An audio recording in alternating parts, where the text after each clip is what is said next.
15-minute or less lecture series, Anatomy and Physiology, Chapter 19, Reproductive Systems, Part 2. So, going from the ovaries, the oocyte, after ovulation, will then travel into the uterine tubes. The uterine tubes are suspended from the uterus by the broad ligament.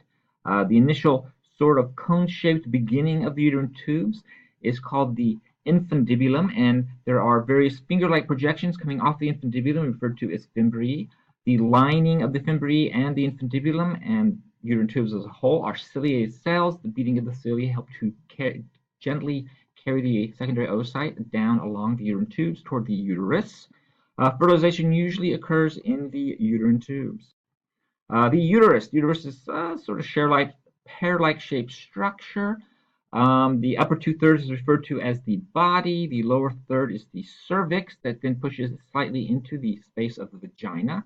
Uterine tube has 3 layers. The innermost layer is the endometrium, which of course is then lining the inside of the uterus. The middle layer is the myometrium. That's the thickest layer of the uterus and is composed of smooth muscle tissue. And the outermost layer is the perimetrium.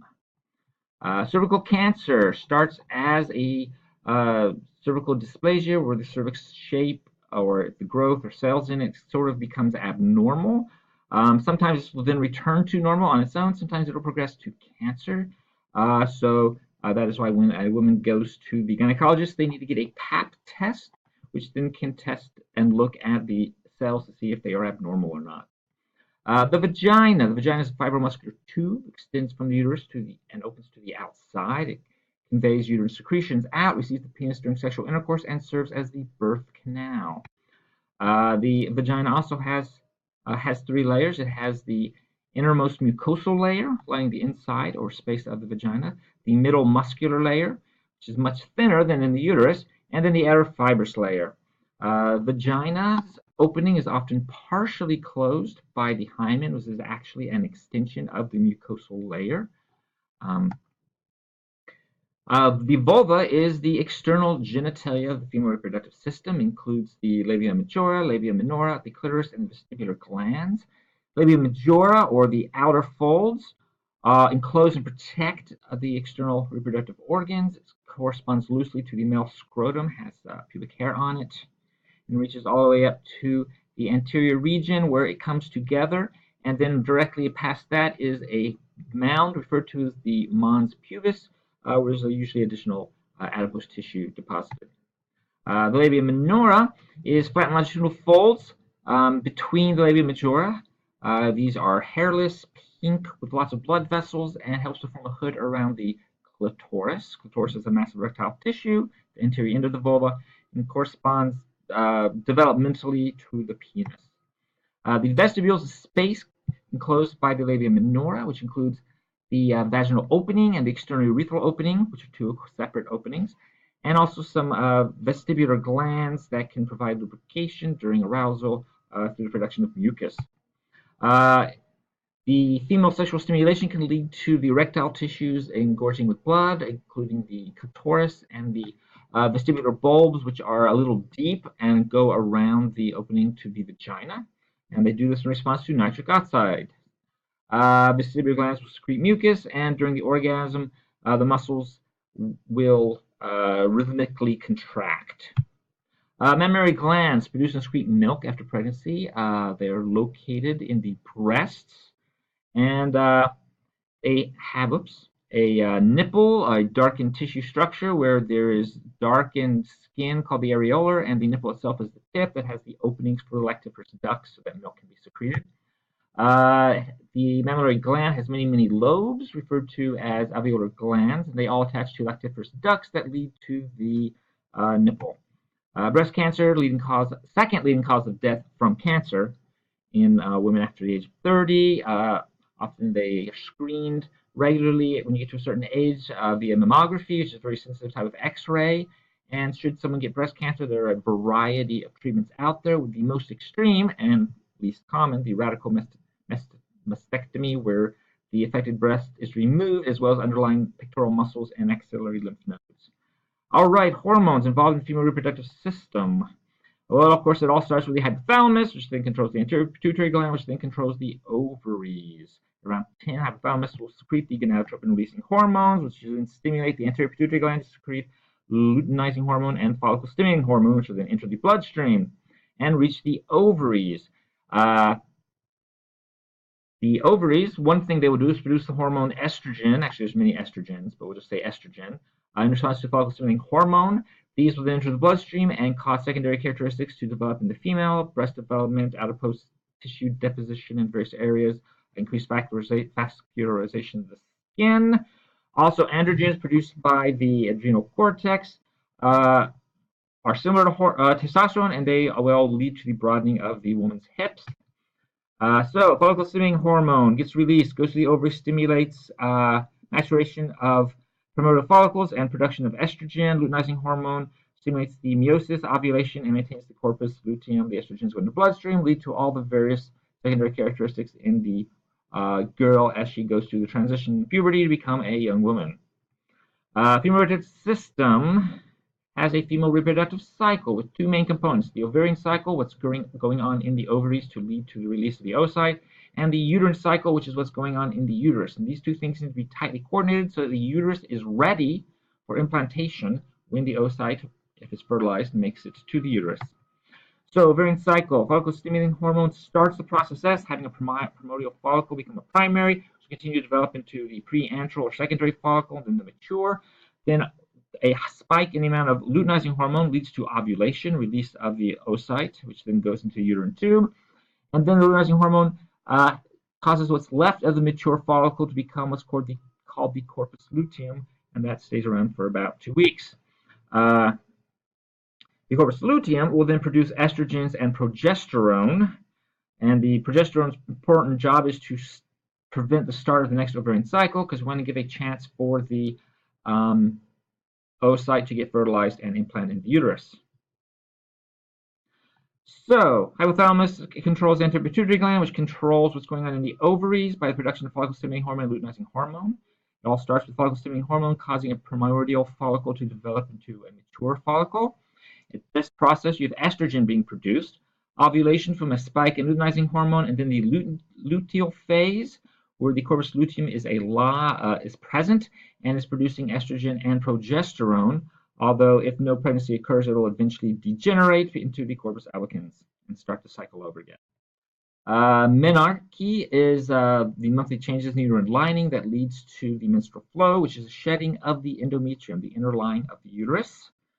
It all starts off with the production of estrogen from the ovaries, causing the uterine lining to thicken. So we have production of estrogens from the ovaries. The estrogens then lead to the proliferative phase, the thickening of the inner lining. And then after ovulation, we have the production of progesterone, which then leads to the secretory phase, where the inner lining is fully formed and ready for implantation.